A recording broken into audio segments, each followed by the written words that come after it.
Welcome to Prince Shorten House. Legal dictation, real judgments. 80 words a minute, 800 words. Be ready. Start. The additional sessions judge, 3rd, Hardoi, wide his judgment dated September 5th, 1990, acquitted A3 as the prosecution was not able to establish any case against her.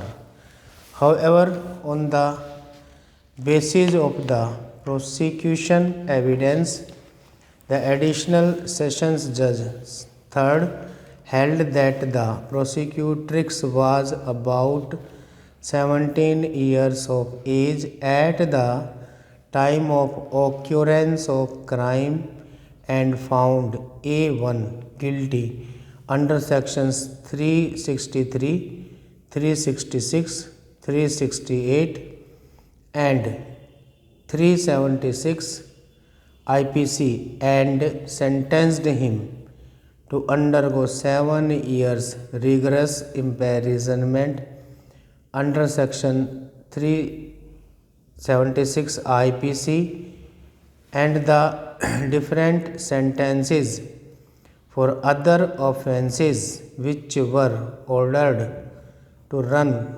concurrently. A1 challenged the judgment passed by the additional sessions judge, 3rd, Hardoi, before the Allahabad High Court, Lucknow bench, Lucknow. The High Court, wide its judgment dated March 11, 2003, reversed the judgment of the trial court and acquitted A1. While acquitting A1, the High Court gave 3 reasons, namely, number 1, kidnapping took place on September 19, 1989, whereas the report of the occurrence was launched after 10 days and there was no reason and plausible explanation as to why the report could not be launched promptly and why it had been delayed for 10 days. Number 2, according to medical evidence, the prosecutrix was found to be 17 years of age and she could be even of 19 years of age at the time of occurrence and no internal or external injury was found on her body and she was habitual to sexual intercourse.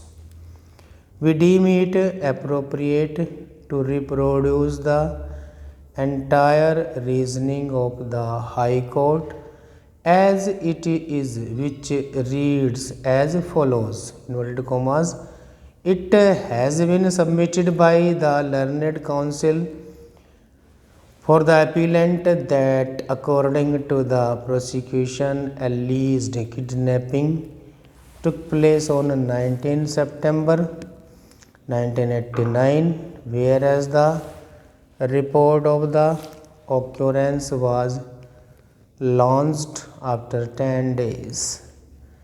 There was no reasonable and plausible explanation forthcoming from the side of the prosecution as to why, after alleged kidnapping of a minor girl, a report could not be launched promptly and why it has been delayed for 10 days.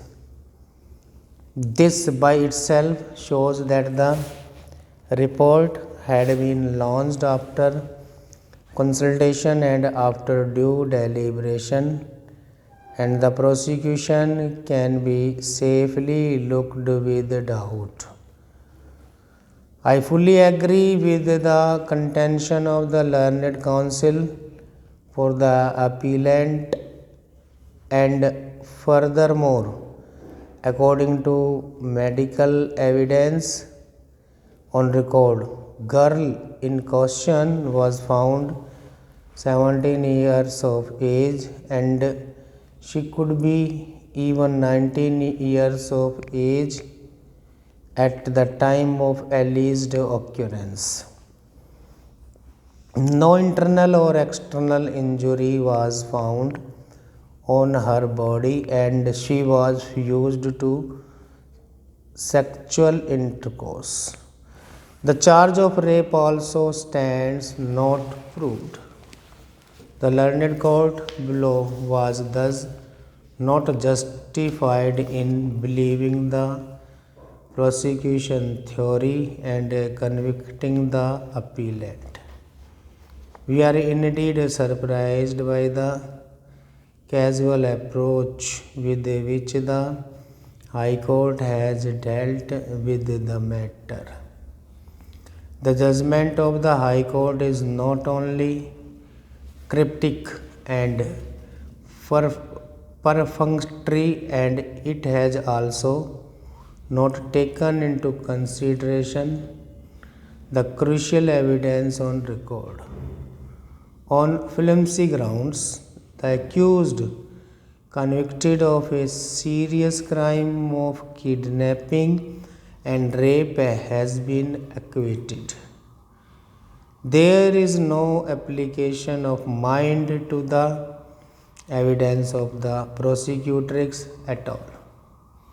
Having not been benefited by the proper consideration of the evidence by the High Court, we have looked into the entire evidence on record carefully.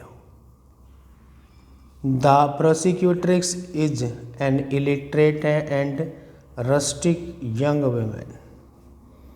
She does not seem to have had formal education, and therefore there is no school certificate available on record. In the FIR, the age of the prosecutrix has been stated to be 13 years. In her statement recorded under section 164 Criminal Procedure Code, the prosecutrix stated that her age was 13 years.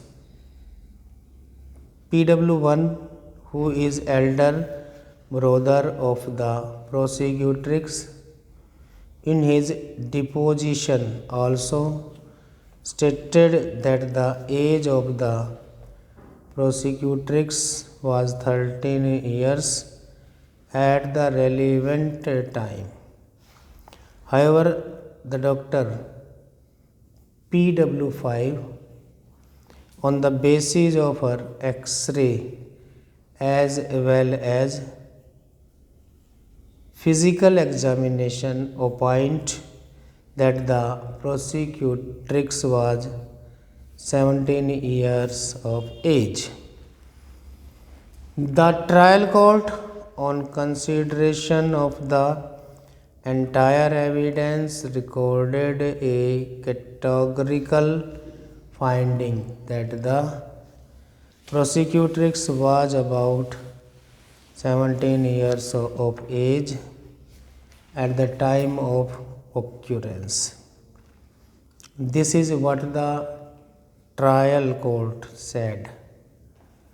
Inverted commas, according to the complainant Rampal, PW2 was aged 13 years at the time of the occurrence, but during the cross-examination, the complainant has stated, para 7 of her cross-examination, that he was aged about 24 years, and PW2 was younger to him by 8 to 9 years.